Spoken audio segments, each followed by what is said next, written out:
G'day all. This is just a very quick video on my Tandy Radio Shack TRS-80 Model 4P that I've been working on this weekend.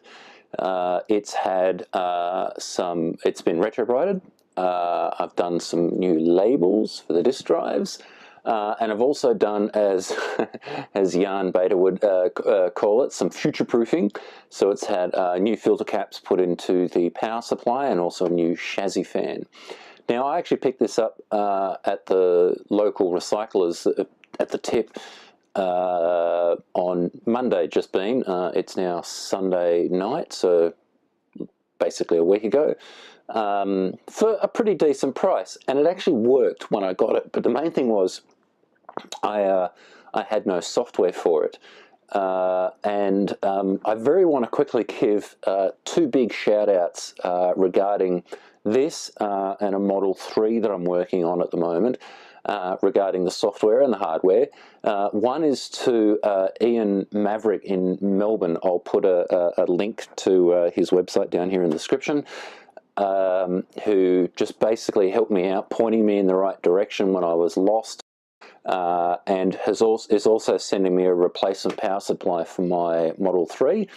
And Terry, now if you know Terry's videos on YouTube and also his Classic Computers website, you know it's just a mass of really useful information, and especially kind of Australian, New Zealand orientated, so he covers a lot of stuff that's a bit more specific to Australia and New Zealand, things like the Dick Smith System 80, which I also have, and it's just brilliant. And I'll put a link to his website and his YouTube channel down in the description as well.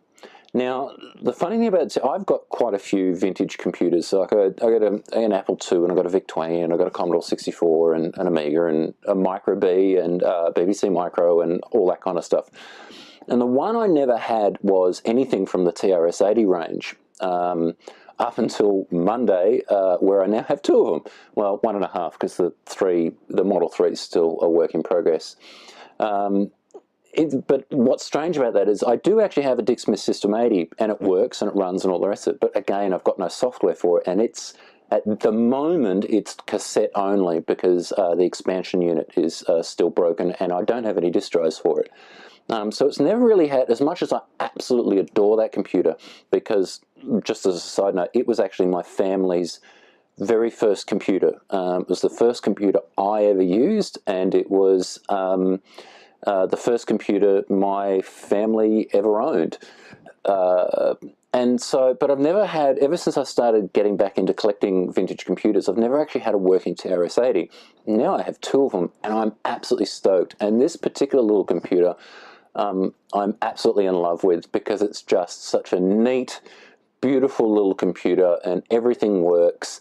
And it's easy to, being a luggable, it's easy to take around and display and demonstrate and all the rest of it. Now that I've got some software for it, it's just brilliant. Now, like I said, this thing actually works. So let me power it up and we'll go from there. Hit the power button.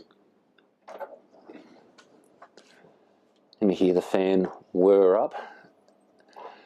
Now, with the, I'm not actually sure about the Model 4, but the 4P actually has to, if you want to run any Model 1 or Model 3 software, it actually has to load this image ROM. So that's what it's doing now, which is just a single file on the that I've squeezed into the LDOS boot disk. Now, this thing isn't Y2K compliant, so we'll just put that in.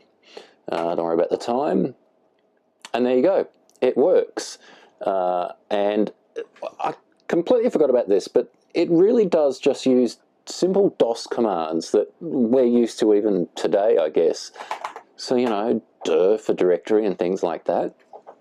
And obviously it's not the fastest machine in the world, but there you go. There's the drive 0 directory.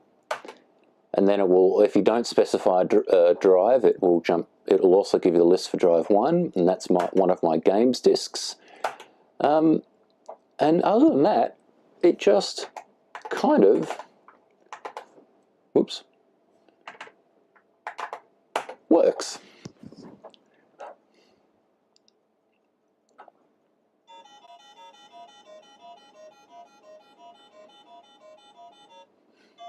There you go. It's a Sega game for the Tandy TRS-80. Who would have thought it?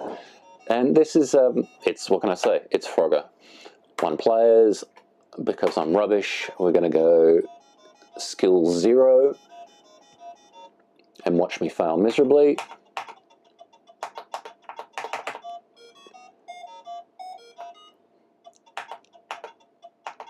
Oop, only just made that one. Ah, and it sank underneath me, and I died. See, told you I was terrible. One more go. This one has tanks. Why is there tanks driving down the street?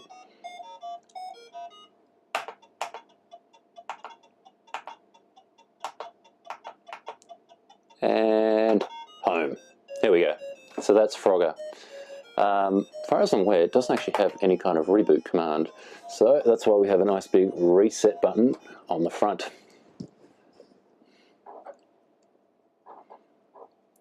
And there you go. What I am going to do is I'm going to whip the top cover off it, and I'll show you what it looks like inside, because it's actually really well designed and really well built. So this is one very naked TRS-84P. Just a quick, very quick of how it's all laid out. Obviously, we've got our 2 disk drives over here on the left. The entire motherboard, I guess you could call it, is down here, and that holds, well, pretty much everything. And obviously, a floppy drive controller comes out here. Chassis fan, which is the one I replaced.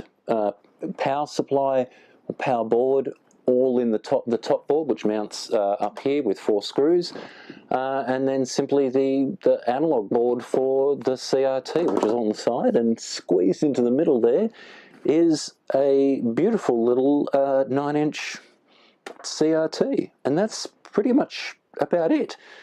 And that is my Model 4P, which I'm really happy to have. I haven't actually had the opportunity to play with a TRS-80. I mean, since I was a kid, we had the System 80, and then we had a Model 4, and then it was a 286 after that. Because yeah, we got the System 80 when I was 4 or 5 years old, I think. So I'm really happy to have one. Something I forgot to mention earlier, and I couldn't really show you anyway, but I'll put a picture up. This motherboard now, I've shown this photo to Ian, and he says this is actually some kind of memory bank switcher, which goes into the CPU socket, and there's a whole bunch of wires that go in. And supposedly this has got, if he added all the numbers up, and this has got a meg of memory, which is completely unheard of for a TRS-80. So I want to get some utilities to actually double check that.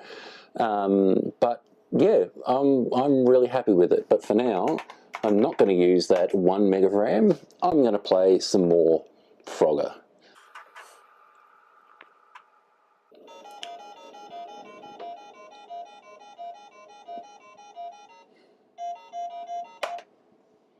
And thank you for watching.